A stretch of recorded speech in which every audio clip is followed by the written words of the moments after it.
idiotic, disgusting excuse of a brother.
It was only one night. Daniel was heading home after shunting at Brandon Docks.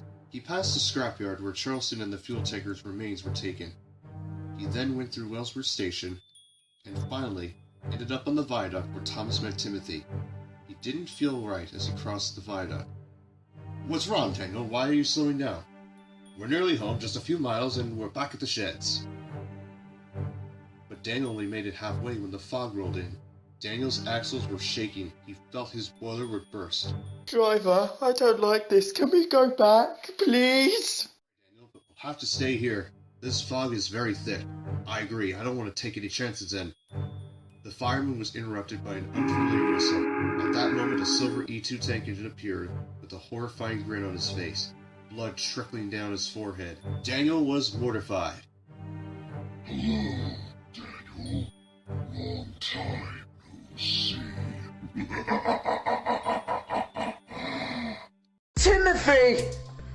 You are real! Daniel was terrified. He had not seen anything like what he saw in a long time. What do you want from me? "Where's Thomas? The quest to defeat him is near." Why are you here? And why do you want Thomas also? We already lost a brother who did a horrible similar act like your own demise. Then attacked by Charleston. Wait, you know him? How do you know about Charleston and what happened to him? You'll have to wait until the time is right.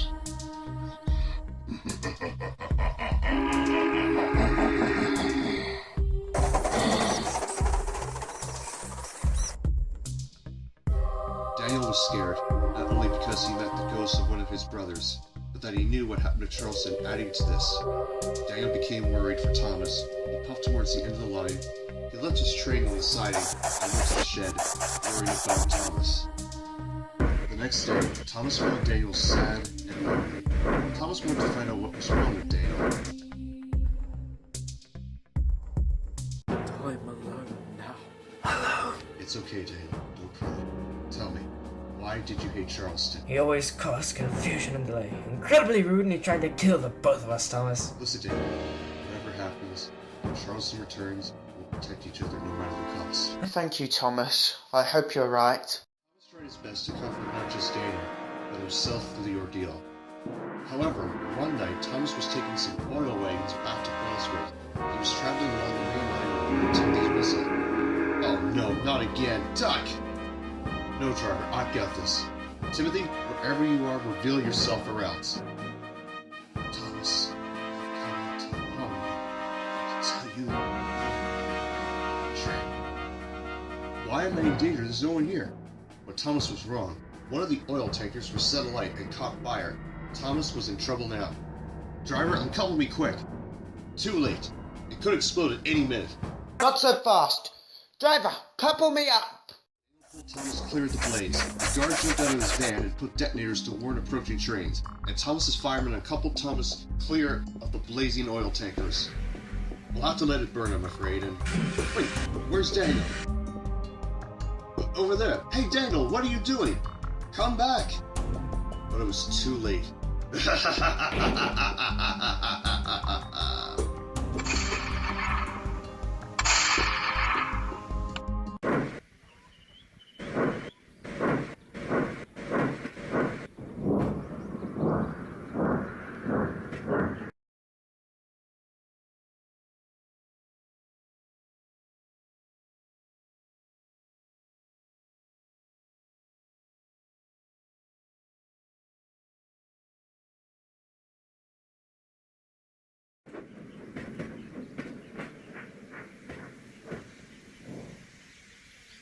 Daniel!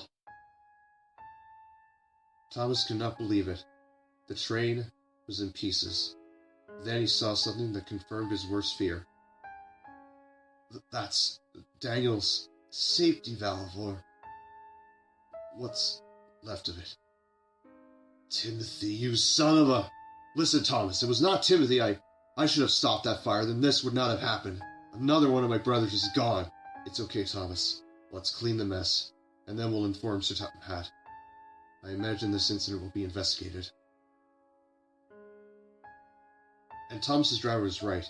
After Thomas cleared the remains of Daniel and the oil wagons, SodorWorkShops launched an investigation into the matter. It turns out a cinder caused the disaster, but it did not come from Thomas upon further investigation. We all know who did it, did we?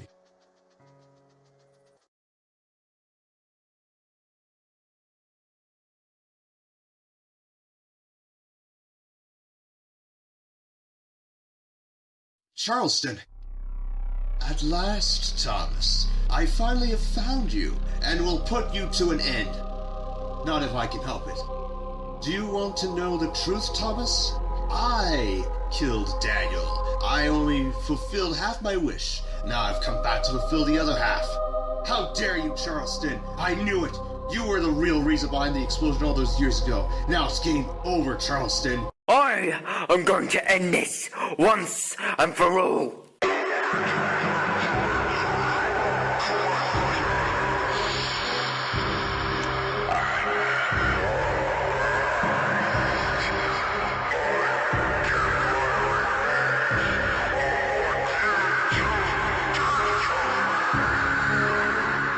Who are you? Let's settle this together, Thomas. I will give you two. One last chance. Now leave and never come back. We will see. How are you going to stop us?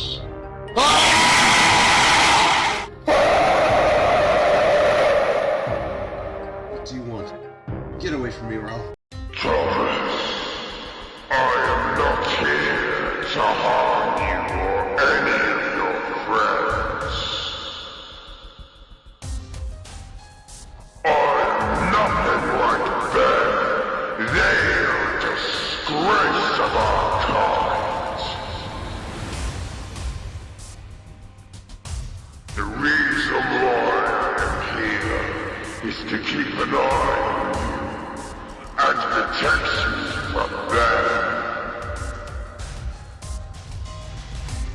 I will always look after you, and I will protect you at any cost.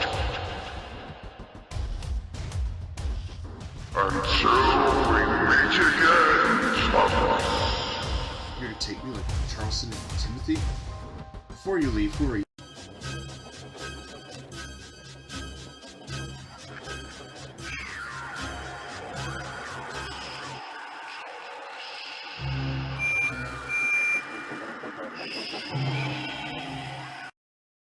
Thomas stayed silent for the rest of the evening. He knew he had a lot to think about. The next evening, Thomas stayed up wondering who was the ghost engine that protected him from Charleston and Timothy. Then Thomas realized something he hadn't thought of in quite some time. If it wasn't Lady, perhaps Oh no.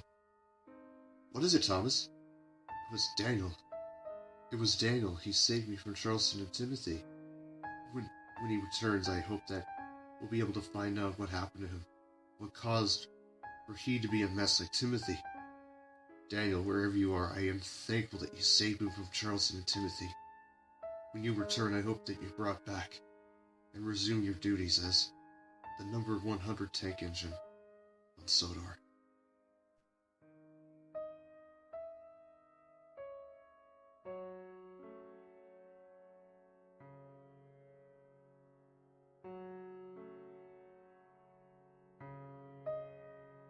I knew it would come to this.